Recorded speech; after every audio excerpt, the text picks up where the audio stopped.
Assalamu alaikum everybody. Today we will talk about Apache Kafka. In order to understand what is Apache Kafka, it is better to start with event-driven architecture. So, the event-driven architecture is a software design pattern where the flow of a program is determined by events. An event is any significant occurrence or change in state within the system, such as a user action, a system-generated signal, or data updates. More specifically on events, an event can be a clicking a button, user clicked submit, or ordered placed, customer placed an order for product X, or a motion detected, security camera detected motion in the living room. When we take a look at the key components of event-driven architecture, first we starting with producers. These are the entities or components that generate events. For example, an IoT sensor might send temperature updates. And we have event channels, or you might know them as brokers. The mechanisms that delivers events from producers to consumers. This is often implemented using message brokers like Kafka or RabbitMQ. And finally, we have consumers. These are the entities or components that react to events. For instance, an analytics system might process events to generate reports. So, how does it work really? The first thing is the producers emit events whenever something significant happens, and then these events are transmitted via the event channel. Consumers subscribe to and process these events as needed. After explaining event-driven architecture, we have Apache Kafka. Apache Kafka is a distributed event streaming platform that is used to handle real-time data feeds. It allows systems to publish, subscribe, store, and process event streams in a fault-tolerant and scalable way. Just like event-driven architecture, we have a producer. The producer sends messages to Kafka, and a broker is a Kafka server that stores and serves messages. Topic is a logical category to which producers send events and consumers read from. And consumer reads messages from Kafka. Partition, each topic is divided into partitions for scalability. Okay, let's try to make some examples inshallah. I'll start by generating a Docker compose file. And we have a script. There it is. Okay, so if you have Kafka and a Zookeeper, you're good to go. The version is optional. This is it. I'll try to share this on the description, inshallah. When you click this file, if you have Docker extension is installed, you can say compose up. Or if you're using a terminal, normally, you can say docker compose up-d in order to run this on the background. I'm not gonna write this down here, but when you click enter, you can get it. I'll already have a running processes like this one. And we have a Zookeeper and a Kafka.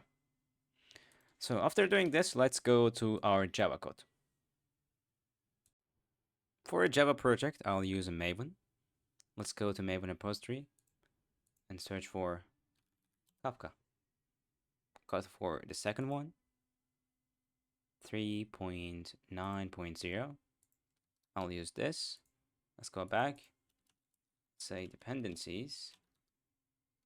Pass this down here. And if you didn't do this earlier, you have something here. Let's show it. Work number 7. You can load this Maven changes. But I already did it. After you're done, you probably see something here. So we have producer and a consumer. So I'll share the links on the GitHub on the down section below, inshallah. But I have already producer. There it is.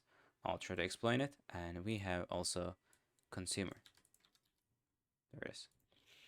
So we start by typing some topic since they're gonna subscribe to. We have some basic properties here. You can directly copy it. The important part is this, the localhost, it's running on this port. If you don't know which port you're working on, you can just simply check by doing docker ps. And there it is. The Docker Kafka runs on 1992. So we have a Kafka producer, right? will be on string soon, but this one is optional with the newer Java versions actually, right? I think so. And we'll give this properties. In a for loop, I'll send 10 different messages starting from 0 to it ends at 9. It will be a record. This works like a map, I think. And this will be record, new produce record on that topic on this specific message. And we have record metadata. You can get this one in order to understand the metadata of it. And so we're gonna say we send this message to that partition with this offset. So this get method here actually throws an exception, so you have to do this catch block, and finally you can close this producer. And after that, on the consumer part, again, we'll specify the topic. Little more actually some properties. This one is deserializer. Don't forget this one. And again, we'll specify a group ID. This is different from producer. And the same again, same localhost. So we have a consumer on the string again with these properties. We subscribe to this collections.singleton list on that topic. And so there's a one while loop. Since it's like a real program, actually it listens the broker all the time.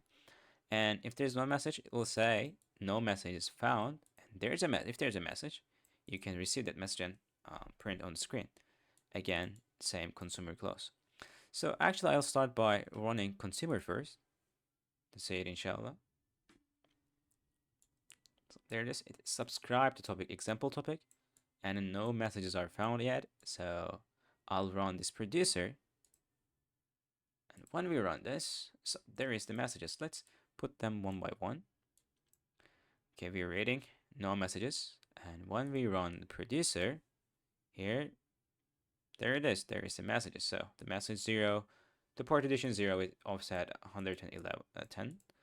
And this is the message 0.